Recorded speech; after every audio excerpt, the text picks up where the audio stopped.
Pada video kali ini kita akan belajar tentang matematika, pengumpulan dan penyajian data untuk kelas 5 SD atau MI. Pada materi sebelumnya atau video sebelumnya kita telah belajar tentang bagaimana membaca data.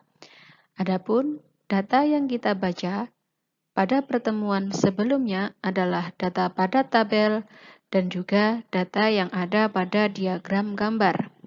Nah, untuk pertemuan kali ini kita akan membahas atau membaca data pada diagram batang dan juga pada diagram garis. Nah, terlebih dahulu sebelum kita memasuki materi, saya ingatkan agar semuanya tetap menjaga kesehatan dengan cara rajin-rajin mencuci tangan, memakai masker bila keluar rumah, dan menjauhi kerumunan.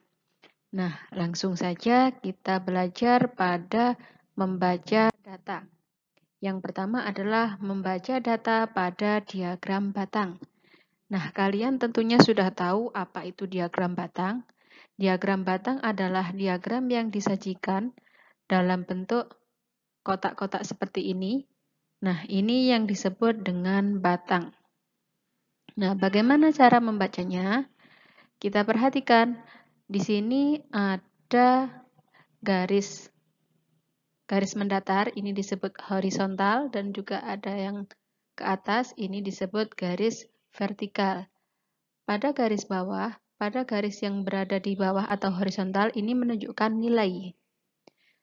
Nilai ya, sedangkan pada yang atas ini menunjukkan banyaknya siswa. Nah, kita akan membaca data ini satu persatu. Berdasarkan data di samping, dapat diperoleh informasi sebagai berikut. Siswa yang mendapatkan nilai 4 ada 2 anak. Kita perhatikan di sini. Di sini ada nilainya 4. Berapa anakkah yang mendapat nilai 4? Oh, ternyata di sini yang mendapat nilai 4 ada 2. Caranya bagaimana? Kita tarik nilai angka 4 ini ke atas, kemudian kita tarik ke kiri. Selanjutnya, siswa yang mendapat nilai 5 ada 6 anak. Sama caranya dengan yang pertama, kita lihat nilai 5 di sini. Nilai 5 di sini kita tarik ke atas, kemudian ke kiri. Ke atas, angka 5 ini kita tarik ke atas, kemudian ke kiri. Jadi nilai anak yang mendapatkan nilai 5 adalah 6 anak. Begitu seterusnya sampai data siswa yang mendapatkan nilai 10, di sini ya, nilainya 10, kita tarik ke kiri, ada 2 anak. Nah, pertanyaannya, bagaimana jika ada pertanyaan yang berbeda atau data yang berbeda yang ditanyakan dari daftar data di sini? Misalkan saja, berapakah jumlah siswa yang memperoleh atau mendapatkan nilai di atas 7? Kita lihat, pertanyaannya adalah data anak yang nilainya berada di atas 7. Nilai di atas 7. Kalau nilai di atas 7 berarti nilainya ada 8, 9, dan 10. Nah, kita tinggal mencari berapa anak yang mempunyai nilai 8, 9, dan 10. Seperti itu. Caranya sama, kita hitung dulu jumlah anak yang mendapatkan nilai 8. Ya, yang mempunyai angka nilai 8 yaitu 5. Berarti di sini 5, kemudian yang memperoleh atau mendapat nilai 9 adalah 4, berarti ditambah 4, dan yang memperoleh nilai 10 adalah 2, berarti di sini ditambah 2. Totalnya berapa? Jadi nilai anak yang berada di atas nilai 7 itu ada 11 anak. Seperti itu. Nah, nanti jika ditanyakan selisih, maka selisih itu adalah hasil pengurangan data tertinggi dikurangi data yang rendah. Seperti itu. Selanjutnya, kita akan membaca diagram garis. Nah, apa itu diagram garis? Sebenarnya diagram garis sama diagram batang itu pada intinya sama saja. Akan tetapi kalau diagram garis itu dituliskan atau digambarkan dengan garis seperti ini. Sedangkan tadi kalau diagram batang berbentuk batang atau kotak-kotak seperti ini. Nah, cara membacanya bagaimana? Pada intinya, cara membacanya sama. Berdasarkan tabel di samping, dapatkan informasi bahwa tinggi badan Andi meningkat dari umur 7 tahun sampai dengan 11 tahun. Seperti itu.